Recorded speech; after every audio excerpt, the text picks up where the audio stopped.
Welcome everyone, my name is Ronit Patel. आज हम शुरू करने जा रहे हैं हमारा 4th चैप्टर जो है ऑर्गेनाइजेशनल प्रिंसिपल्स।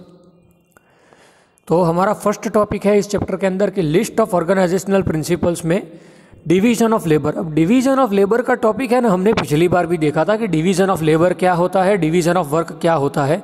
कि एज़ पर हमारा जो काम है ऑर्गेनाइजेशन में, ठीक है, as per hour work, as per हमारा जो ऑर्गेनाइजेशन का रिक्वायरमेंट है, ठीक है, उस हिसाब से हम जो भी लेबर होते हैं उनको डिवाइड कर देते हैं, हम उनको सेपरेट कर देते हैं।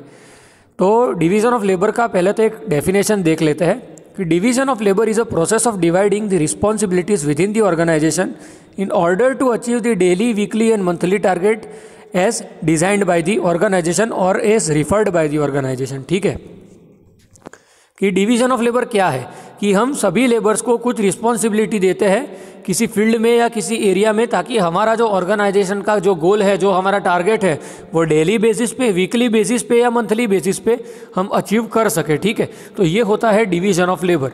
अब ये डायग्राम में ऐसा दिखाया गया है कि each worker has a specific task, क्योंकि हमारा डिवीज़न ऑफ वर्क का मतलब यही है कि जो भी हम लोग हैं, जो भी हमारे लेबर है, ठीक है, हम उनको कुछ काम है ना ठीक से हमें समझाना पड़ता है कि भाई आपको ये काम करना है। आधा घंटा किसी ने कुछ काम किया, उसके बाद वो और कुछ काम करने के लिए चला गया, वैसा नहीं होता है।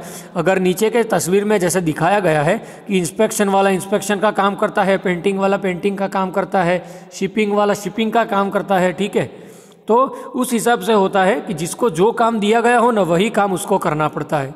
तो ये होता है डिवीजन ऑफ लेबर। उसके बाद है स्केलर चेन। अब scalar chain is like a flow chart. तो ये आप देख सकते हैं स्केलर चेन का एक मैंने इमेज रखा है जिससे आपको पता चले। ये ऊपर का जो बड़ा ब्लैक वाला फिगर है, तो ये क्या दिखाता है, टॉप मैनेजमेंट दिखाता है, उसके नीचे मिडिल लेवल मैनेजमेंट है और उसके नीचे बॉटम लेवल मैनेजमेंट है। अब आपको कॉन्सेप्ट समझ में आया, इसीलिए हम ऐसा रखते हैं कि टॉप मैनेजमेंट है ना, उसमें आप चेयरमैन को अज्यूम कर लीजिए। मिडिल लेवल मैनेजमेंट है ना, उसके अंदर आप जनरल मैनेजर और असिस्टेंट इंजीनियर वैसी अथॉरिटीज़ को आप इमेजिन कर लीजिए। और जो बॉटम लेवल मैनेजमेंट है ना, उसमें आप सब लेबर और वर्कर काम कर रहे हैं, ठीक है, तो वैसा अज्यूम कर लीजिए। और उनके ऊपर कोई सुपरवाइज़र है, वैसा अज्यूम कर लीजिए। तो ऐसे हमें चार, क्या बोलते हैं, चार लेयर मिल गए। First layer is the main authority which is top management. Next is middle level management, जो क्या है, जनरल मैनेजर और असिस्टेंट इंजीनियर। उसके नीचे कौन से है, सुपरवाइज़र, और उनके नीचे कौन है, लेबर एंड वर्कर। तो हम देख सकते हैं कि ये पूरा अथॉरिटी कैसे फ्लो हो रहा है फ्रॉम टॉप टू बॉटम, कि हमें एक फ्लो चार्ट जैसा मिल रहा है कि टॉप मैनेजमेंट वाले क्या करते हैं, मिडिल लेवल मैनेजमेंट वाले लोगों को बताते हैं कि आपको काम क्या करना है और कैसे करना है, ठीक है। मिडिल लेवल मैनेजमेंट वाले वही वाली जो चीज़ होती है वो बॉटम लेवल मैनेजमेंट के लोगों तक कन्वे करते हैं, ठीक है। तो ये पूरा होता है स्केलर चेन, कि इससे हमें ना ऑर्गेनाइजेशन में अथॉरिटी कौन किसको, अथॉरिटी मीन्स किसके हाथ में है और कौन किसको क्या कर रहा है, हुक्म दे रहा है या कौन किसको काम कैसे करना है ना, वो एडवाइस कर रहा है, ठीक है। तो ये हमें पता चलता है कि the line of authority from top management to the lowest rank represents the scalar chain.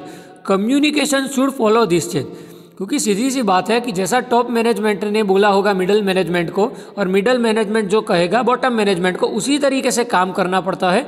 एक प्रॉपर चेन में क्या होता है, कम्युनिकेशन चैनल चलता है, ठीक है, एक प्रॉपर कोऑर्डिनेटेड वे में चलता है। तो यही होता है स्केलर चेन। हमारा नेक्स्ट कॉन्सेप्ट अब जो है वो है फंक्शनल प्रोसेस, ठीक है। तो फंक्शनल प्रोसेस में ये होता है कि जैसा मैंने पहला आपको एग्जांपल दिया था कि कोई भी इंडस्ट्री हो तो उसके अंदर अलग अलग डिपार्टमेंट होते हैं। डिज़ाइन डिपार्टमेंट होता है, क्वालिटी कंट्रोल डिपार्टमेंट होता है, मैन्युफैक्चरिंग डिपार्टमेंट होता है। तो यही वाला कॉन्सेप्ट है ना, यहाँ पे वापस से आता है कि फंक्शनल प्रोसेस का जो कॉन्सेप्ट है, ठीक है, उसके अंदर हम क्या करते हैं, डिवीज़न ऑफ वर्क करते हैं, ठीक है, एज पर दी स्पेशलाइजेशन। अब इसके अंदर है ना थोड़ा कुछ नया दिया गया है, तो वो ये है कि डिवीज़न एज पर प्रोडक्ट, कि हमने जो भी डिवीज़न किया ना, वो हम प्रोडक्ट मैन्युफैक्चर कर रहे थे ना, उसके हिसाब से किया। जैसे अगर कोई प्रोडक्शन की इंडस्ट्री है, ठीक है, कि वो एक पार्ट है उसका ऑर्गेनाइजेशन का, उसके अंदर कास्टिंग का काम संभालती है। दूसरा जो पार्ट है ऑर्गेनाइजेशन का, उसके अंदर फोर्जिंग का काम संभालती है, ठीक है। और तीसरा जो पार्ट है ऑर्गेनाइजेशन का, उसके अंदर मेटल फॉर्मिंग प्रोसेस का काम संभालते हैं, ठीक है। Forging is one type of a metal forming process, ठीक है। पर वो फॉर्जिंग का सेक्शन एकदम अलग हो जाता है मेटल फॉर्मिंग से, हम ऐसा अज्यूम कर लेते हैं, क्योंकि मेटल फॉर्मिंग में हम शायद शीट मेटल के कुछ काम कर रहे हैं, फोर्जिंग के अंदर हम बड़े बड़े वर्कपीस का फोर्जिंग कर रहे हैं, और कास्टिंग के अंदर हम क्या कर रहे हैं, पूरा हमको फर्नेस वाला अरेंजमेंट चाहिए होता है कि हम मेटल को मेल्ट कर सकें, ठीक है, और उसमें से हमें सारा कुछ प्रोडक्ट बनाना पड़ता है, उसका गेटिंग सिस्टम होता है, वो सारा हम मैन्युफैक्चरिंग में हम देख चुके हैं। तो हमने क्या किया कि हमारी जो प्रोडक्ट है कि वहाँ पे कास्टिंग से कुछ प्रोडक्ट बन रही है, फोर्जिंग से कुछ प्रोडक्ट बन रही है, और हमारे मेटल फॉर्मिंग है जो शीट मेटल ऑपरेशन हम जो कर रहे हैं एक सेक्शन में, उससे कुछ अलग प्रोडक्ट बन रही है। तो हमने लोगों का डिवीज़न कैसे किया, एज पर अवर प्रोडक्ट किया। तो डिवीज़न ऑफ प्रोडक्ट में ये है। Next is division as per the region. अब ये डिवीज़न ऑफ रीजन का ऐसा है कि कोई भी ऑर्गेनाइजेशन हो ना, कोई बड़ी वाली ऑर्गेनाइजेशन जैसे मल्टीनेशनल कंपनीज हो जाती है, तो उनकी कोई एक ब्रांच नहीं होती एक एरिया में, उनकी बहुत सारी ब्रांचेस होती है। कि जैसे हो गया, अगर एक ब्रांच मुंबई में है, एक ब्रांच अहमदाबाद में है, एक ब्रांच दिल्ली में है, ठीक है, तो उनको लोगों को वैसे डिवाइड करना पड़ता है एज पर द रीजन, ठीक है, कि मुंबई का कुछ अलग होता है, अहमदाबाद में कुछ अलग होता है, और मोस्टली ऑर्गेनाइजेशन ऐसा ही होता है कि जहाँ पे भी उनका प्लांट है ना, तो उस प्लांट की कुछ स्पेशलिटी होती है, ठीक है। अगर एक प्लांट में बेयरिंग मैन्युफैक्चर कर रहे हैं, तो दूसरी कोई जो इंडस्ट्री होगी वहाँ पे वो फाउंड्री टेक्नोलॉजी यूज़ कर रही होगी, ये कास्टिंग का और वो सब, और दूसरी कोई इंडस्ट्री होगी उसका और कुछ स्पेशलाइजेशन होगा, ठीक है। तो ये हुआ division as per the region. अब नेक्स्ट है division as per the sales territory. अब सेल्स टेरिटरी में कैसा हो जाता है कि अगर मल्टीनेशनल कंपनी है तो सीधी सी बात है कि उसकी बहुत सारी ब्रांचेस होगी, पर अब सेल्स ऐसी बात हो जाती है कि हमें मैक्सिमम लोगों तक हमारी जो प्रोडक्ट है ना वो पहुंचानी पड़ती है। हमारी ये वाली प्रोडक्ट है, हमारी प्रोडक्ट में कुछ बहुत सारी खूबियाँ है, कुछ बहुत सारी खासियत है, ठीक है, पर ये सारी जो खासियत है, ये जो सारी खूबियाँ है हमारी जो प्रोडक्ट है उसके अंदर, ठीक है, तो ऐसा सब कुछ आइडियाज़ है ना कंज्यूमर तक पहुंचाना पड़ता है, कस्टमर तक पहुंचाना पड़ता है, ठीक है। तो जो भी सेल्समैन होते हैं, ठीक है, या जो भी सेल्स एग्जीक्यूटिव्स होते हैं ना, तो उनको as per the territory divide करना पड़ता है, एज पर द रीजन उनको डिवाइड करना पड़ता है कि नॉर्थन इंडिया है तो नॉर्थन इंडिया में आप लोग काम संभालेंगे, वेस्टर्न इंडिया में आप लोग काम संभालेंगे, साउथर्न इंडिया में कुछ और लोग काम संभालेंगे। तो इस तरीके से होता है कि हम टेरिटरीज़ को क्या करते हैं, डिस्ट्रीब्यूट कर देते हैं हमारे ऑर्गेनाइजेशन के जो डिफरेंट पार्ट्स है, ठीक है, उनके लोगों के बीच में। तो ये होता है division as per the sales territory. Now next is span of control. तो स्पान ऑफ कंट्रोल अगर मैं इन शॉर्ट समझाऊँ तो उतना ही है कि अगर कोई सुपरवाइज़र है या अगर कोई मेन अथॉरिटी है तो उसके नीचे कितने एम्प्लॉयज़ काम करेंगे या कितने सबऑर्डिनेट्स होंगे उसके, तो यही चीज़ दिखाता है स्पान ऑफ कंट्रोल। जैसे अगर हम एग्जांपल ले लें प्रोडक्शन डिपार्टमेंट का, कोई लेथ मशीन वाला पूरा सेक्शन है, ठीक है, तो लेथ मशीन कितने हैं, 100 लेथ मशीन है, और 100 लेथ मशीन पे लेबर काम कर रहे हैं, तो उन 100 लेबर पे एक सुपरवाइज़र होता है जो उनकी मेन अथॉरिटी हुआ, ठीक है, और उस मेन अथॉरिटी के अंडर में 100 लेबर काम कर रहे हैं, ठीक है। तो स्पान ऑफ कंट्रोल हम कैसे कह सकते हैं कि सुपरवाइज़र का है ना वो 100 लेबर तक का स्पान ऑफ कंट्रोल हुआ, ठीक है।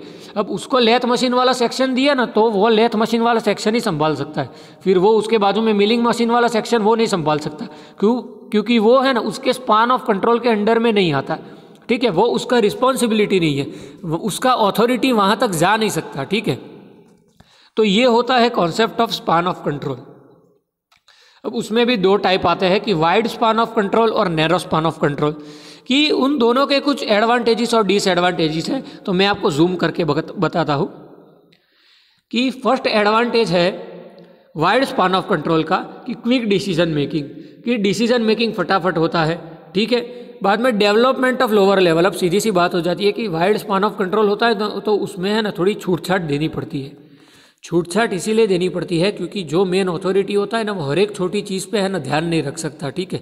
इसीलिए जो नीचे जो लोग काम कर रहे होते हैं ना उनको क्या देना पड़ता है, कुछ अथॉरिटी उनके हाथ में देना पड़ता है, कुछ डिसीजन मेकिंग एबिलिटीज़ उनके हाथ में देना पड़ता है कि भाई आप लोग है ना अगर आपको कुछ अच्छा लगे तो आप उस तरीके से चेंजेस कर सकते हो, थोड़ा डिसेंट्रलाइजेशन हम इसके अंदर ला सकते हैं, ठीक है।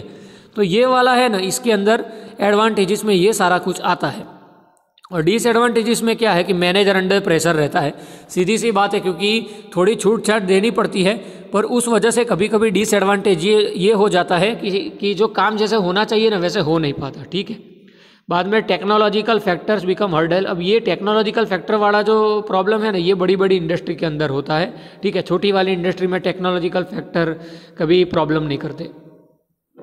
वो ऐसे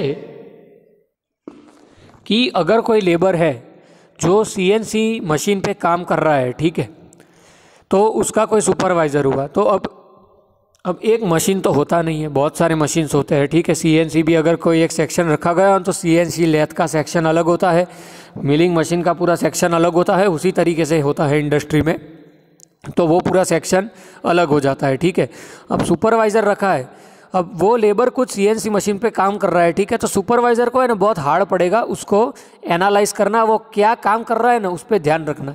हाँ, काम कितना कंप्लीट हुआ, वर्कपीस कितना बना ना, वो देख सकता है वो, पर वो क्या काम कर रहा है, उसने क्या क्या कमांड दिए हैं, ठीक है, हर कोई छोटी चीज़ पे वो ध्यान नहीं रख सकता, ठीक है, कि उसने कितने टाइम में काम, उसने कब काम शुरू किया, वो कब काम कंप्लीट करने वाला है, ठीक है। वो थोड़ा डिफ़िकल्ट हो जाता है इस तरीके के मामले में कि जब इस तरीके की टेक्नोलॉजी पे जो लेबर काम कर रहे हो ना, उनका ध्यान रखना होता है, तो क्योंकि उसमें है ना वो लोग कभी कभी है ना क्या करते हैं, उल्लू भी बनाते हैं कि मशीन में ये प्रॉब्लम हो गया, मैं ये रिपेयर करने बैठा।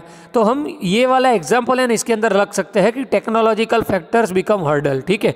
ये अगर कभी कभी इस तरीके से होता है कि बहुत कॉम्प्लेक्स हो जाता है चीज़ को एनालाइज करना, चीज़ को समझना बहुत कॉम्प्लेक्स हो जाता है कि अगर कोई सामने वाला बहाना बनाए ना तो हम उसको इनकार नहीं कर सकते, हमें उसको एक्सेप्ट करना ही पड़ता है, ठीक है। तो ये वाली बात हो जाती है। Next is chances of chaos. अब सीधी सी बात है कि स्पान ऑफ कंट्रोल बड़ा है, मतलब अंदर लोग भी बहुत सारे काम कर रहे होंगे। वाइड स्पान ऑफ कंट्रोल वही होता है कि बड़ा स्पान ऑफ कंट्रोल है, ठीक है। तो केओस मतलब क्या होता है कि अनबन ज़्यादा होती है, ठीक है, प्रॉब्लम्स बहुत ज़्यादा हो जाते हैं, और ठीक है, क्योंकि लार्ज स्पान ऑफ कंट्रोल में मोस्टली क्या रहता है कि जो मेन सुपरवाइज़र है, ठीक है, अब उसने कोई काम करने को बताया तो मोस्ट ऑफ सारे लेबर मान गए, पर कोई ऐसा हुआ कि यार ये जो सर बता रहे हैं, ठीक है, इससे तो काम काफ़ी लंबा हो जाएगा, काम काफ़ी कॉम्प्लेक्स हो जाएगा, तो ये नहीं करते, तो वो अपना कुछ आइडिया शेयर करता है, तो उसके आइडिया को दो चार लोग और अप्रूवल देते हैं कि नहीं भाई सर नहीं बराबर बोल रहे, तू बराबर बोल रहा है, तो हमें इस तरीके से काम करना चाहिए, ठीक है। तो इस तरीके का केओस वाला सिचुएशन हो जाता है कि कुछ लोग मान जाते हैं, कुछ लोग नहीं मानते, ठीक है, तो ऐसा होता है। अब इसके अंदर और क्या है कि more view point in larger team, ठीक है, कि मोर व्यू पॉइंट मतलब क्या होता है कि मोस्टली जो लोग काम कर रहे हैं ना वो क्या करते हैं, अपना कुछ एडवाइस देते हैं, जैसा मैंने आगे के पॉइंट में समझाया कि more view point in larger team, ठीक है। तो ये वाली बात हो जाती है। The next is chances of overseeing some issue, कि स्पान ऑफ कंट्रोल बहुत बड़ा है, तो जैसा मैंने ऊपर टेक्नोलॉजिकल फैक्टर में समझाया कि कुछ खामियां जो होती है ना वो है ना अनदेखी रह जाती है, सभी कुछ चीज़ों पे है ना बराबर तरीके से कंट्रोल मेंटेन नहीं हो पाता, ठीक है, और सभी का कुछ अलग व्यू पॉइंट होता है। एक लार्जर टीम हो तो ये वाला प्रॉब्लम रहता है कि सभी का अपना कुछ मत होता है, तो ये वाले सारे प्रॉब्लम होते हैं वाइड स्पान ऑफ कंट्रोल में। Next is narrow span of control. अब नैरो स्पान ऑफ कंट्रोल के है ना बहुत सारे एडवांटेजेस है, पर कुछ डिसएडवांटेज ये है, कुछ मैं आपको अगर बताऊँ डिसएडवांटेज में अगर नैरो स्पान ऑफ कंट्रोल का, तो वो है ना थोड़ा ज़्यादा कॉस्टली हो जाता है। कॉस्टली इसीलिए हो जाता है क्योंकि हर थोड़े लोगों पे हमने एक अथॉरिटी रखी हुई है, ठीक है, हर थोड़े लोगों पे हमने कोई अथॉरिटी रखी हुई है, तो वो कॉस्टली पड़ जाता है। क्योंकि कभी कभी क्या होता है 10 लोगों पे एक अथॉरिटी है, दूसरे 10 लोगों पे दूसरी अथॉरिटी है, कभी कभी इस चीज़ की ज़रूरत नहीं होती, और कभी कभी काम कॉम्प्लेक्स हो तो ज़रूरत भी होती है, पर कैसा हो गया, नैरो स्पान ऑफ कंट्रोल हो गया, स्पान ऑफ कंट्रोल एकदम छोटा हो गया, ठीक है। पर इसका डिसएडवांटेज में और क्या है कि salaries of manager are high, जैसा मैंने बताया कि कॉस्ट ज़्यादा हो जाता है, आपको ज़्यादा पे करना पड़ता है। Communication becomes difficult. अब ये पॉइंट जो है ना, ये मैं बोलूँगा कि ये गलत दिया गया है। कम्युनिकेशन डिफ़िकल्ट नहीं रहता, एक्चुअली ये गलत दिया गया है। कम्युनिकेशन इजी हो जाता है क्योंकि स्पैन ऑफ कंट्रोल छोटा हो ना तो कोऑर्डिनेशन बराबर रहता है, स्पैन ऑफ कंट्रोल है ना बराबर रहता है, अथॉरिटी एकदम प्रॉपर वे में सामने वाले को समझा सकती है कि आपको क्या काम करना है, किस तरीके से करना है, कितने टाइम में करना है, ये सारा कुछ है ना एकदम क्लैरिफिकेशन के साथ चलता है, ठीक है। तो ये वाली बात हो जाती है, ये गलत दिया गया है यहाँ पे, ठीक है, तो आप उसको निगलेक्ट करें।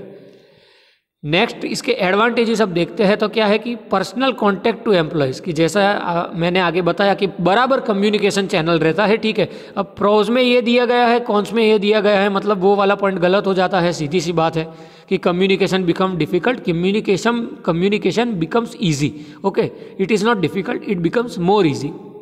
नेक्स्ट है पेटी ऑर्गेनाइज्ड टीम स्ट्रक्चर, ठीक है। अब ये वाली ऐसी बात हो जाती है कि अगर आपका नैरो स्पान ऑफ कंट्रोल हो ना तो ज़्यादा क्या बोलते हैं, कोई रेगुलरिटी एक नहीं रहता, एक जो फॉर्मेटिंग रहना चाहिए ना वो नहीं रहता। इट इज़ अ पेटी ऑर्गेनाइज्ड टीम स्ट्रक्चर कि थोड़ा कैसा काम रहता है, 19-20 काम रहता है, थोड़ा 19-20 काम रहता है कि बराबर तरीके से नहीं रहता है।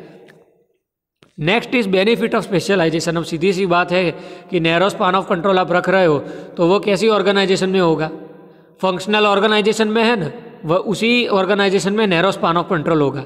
वाइड स्पान ऑफ कंट्रोल कैसे ऑर्गेनाइजेशन में होता है, लाइन ऑर्गेनाइजेशन हो ना, लाइन ऑर्गेनाइजेशन हो, लाइन एंड स्टाफ ऑर्गेनाइजेशन हो, तो उस टाइप की ऑर्गेनाइजेशन में वाइड स्पान ऑफ कंट्रोल होता है, पर फंक्शनल ऑर्गेनाइजेशन के अंदर नैरो स्पान ऑफ कंट्रोल होता है, ठीक है। तो ये होता है स्पान ऑफ कंट्रोल।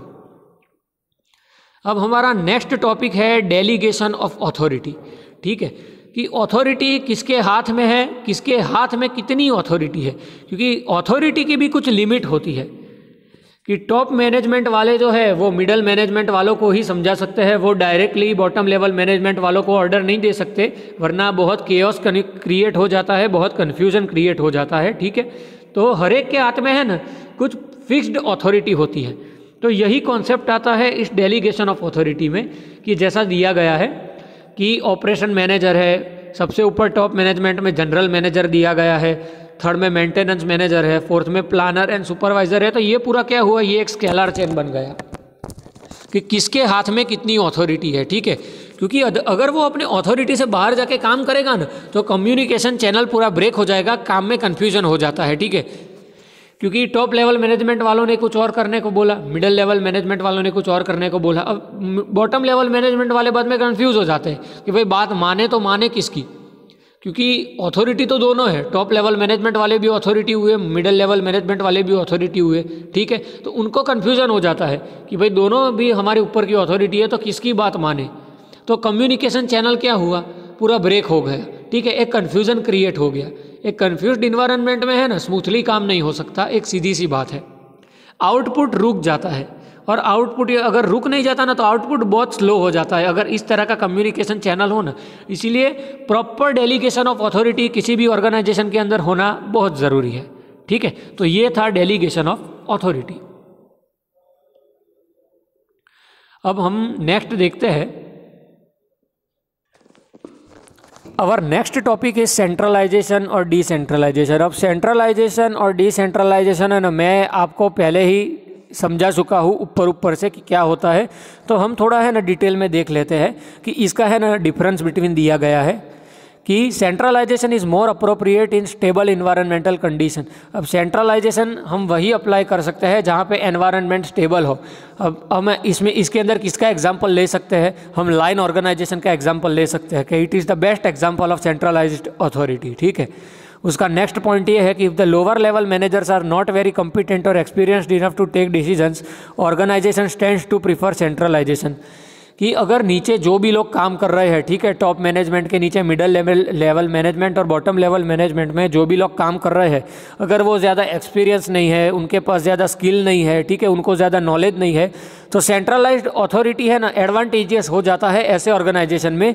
क्योंकि ऐसी अगर अथॉरिटी हो ना, इस तरीके का एनवायरनमेंट हो ऑर्गेनाइजेशन का, तो क्या है टॉप मैनेजमेंट है ना कभी भी इंटरफियर कर सकता है काम के अंदर कि भाई आपको है ना ये काम इस तरीके से करवाना चाहिए, आप गलत तरीके से करवा रहे हो, वो लोग इंटरप्ट कर सकते हैं, ठीक है। तो ये वाली बात इस पॉइंट में समझाई गई थी।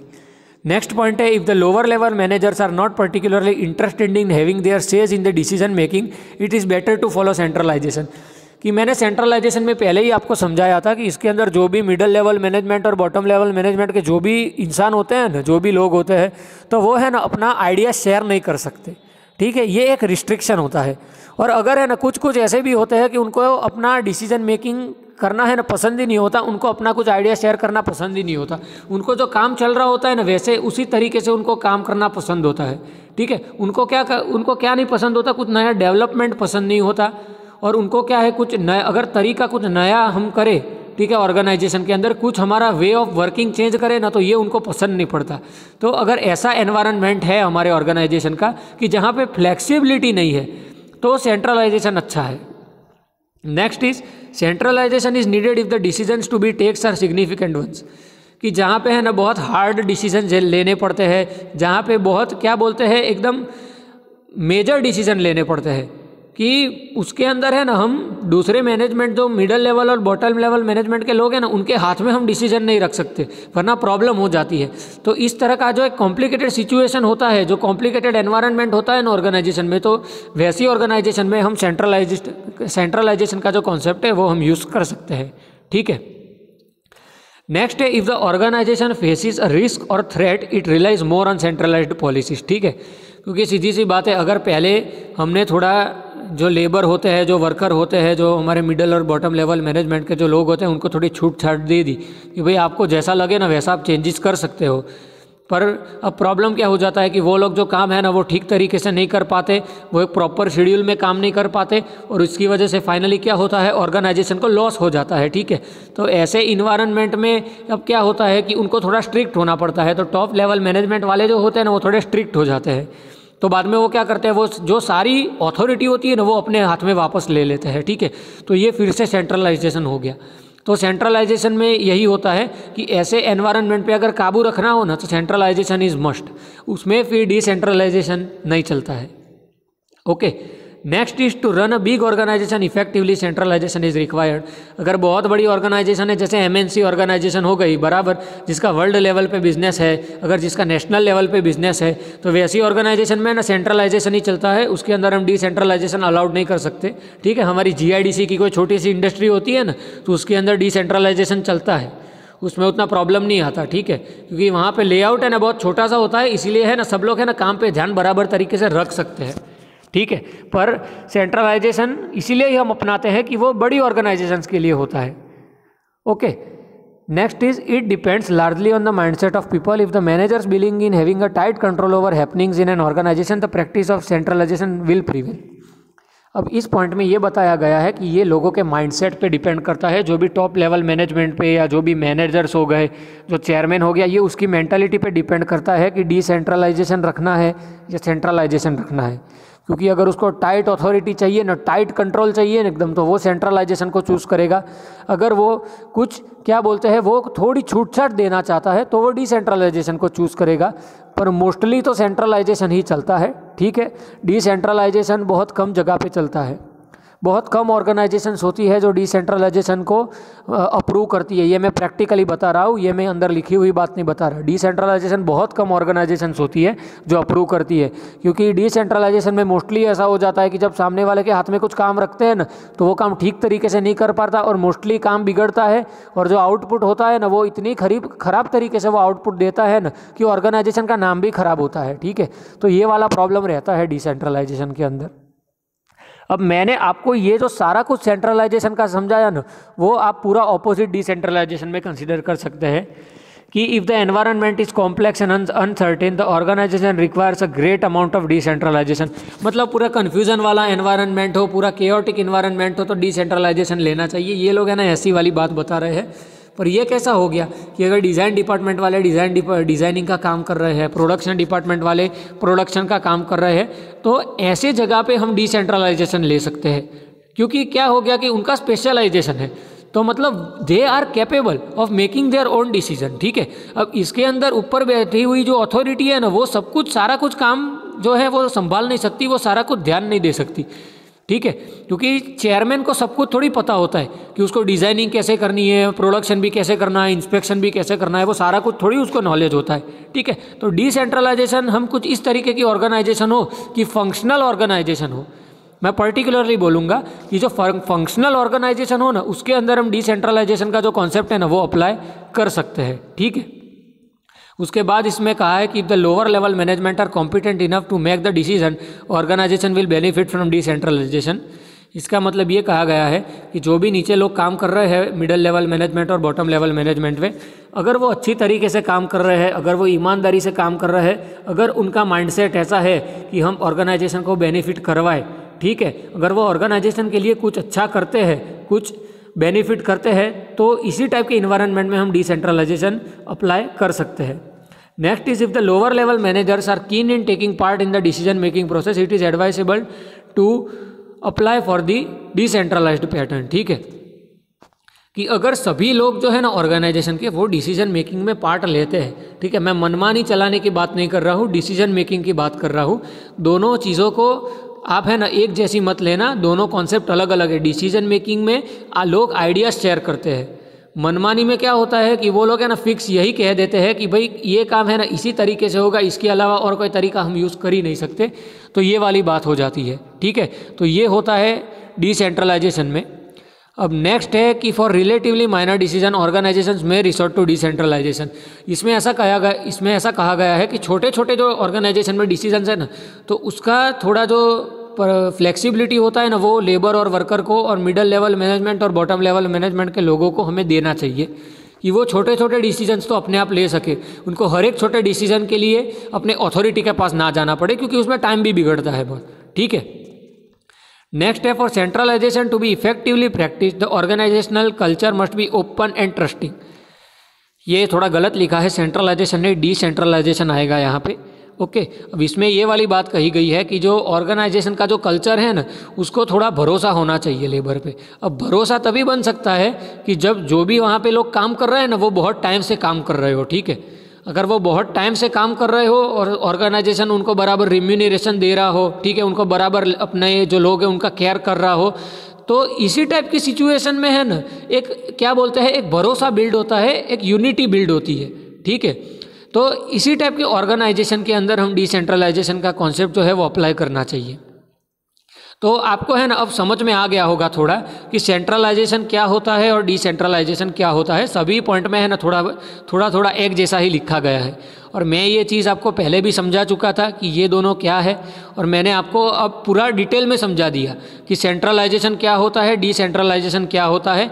दोनों कॉन्सेप्ट बहुत इंपॉर्टेंट है, ठीक है, और आपको याद रखना है। और मैं जो भी हमारे जो लेक्चर हुए अभी तक के, उसमें जितने भी पॉइंट्स मैंने कवर किए ना, वो सारा कुछ है ना जीटीयू के अंदर पूछा जाता है। ठीक है, तो आप है ना उस तरीके से आप उसको लिख सकते हैं कि जैसा मैंने आपको समझाया, और थोड़ा बुक के अंदर से पढ़ लेना, ताकि है ना आपका लैंग्वेज बिगड़े ना जब आप लिखने जाए ना तब, क्योंकि सारा कुछ आप बना के लिखोगे ना तो नहीं चलता है। थोड़ा बुक के अंदर का आपको लिखना पड़ता है, थोड़ा कुछ स्टैंडर्ड डेफिनेशंस जो दी गई है, जैसे ऑर्गेनाइजेशन का डेफिनेशन जो है, बाद में मैनेजमेंट का डेफिनेशन है, सिस्टम का डेफिनेशन है, तो वो सारा कुछ है ना थोड़ा बुक में जैसा दिया गया है ना वैसा लिखना पड़ता है। बाकी आप है ना अपने आप बना के लिख सकते हो। ठीक है, तो यही था हमारा 4th चैप्टर के अंदर। आज हमारा 4th चैप्टर है ना वो कंप्लीट हो गया, क्योंकि 4th चैप्टर के अंदर इससे ज़्यादा समझाने के लिए कुछ नहीं था। ठीक है, क्योंकि हम कहीं ना कहीं ये सारे जो कॉन्सेप्ट है ना वो आगे के चैप्टर में भी कवर कर चुके थे, इसीलिए ये वाला चैप्टर हम इसी एक लेक्चर के अंदर ख़त्म कर रहे हैं। Okay, so thank you for watching.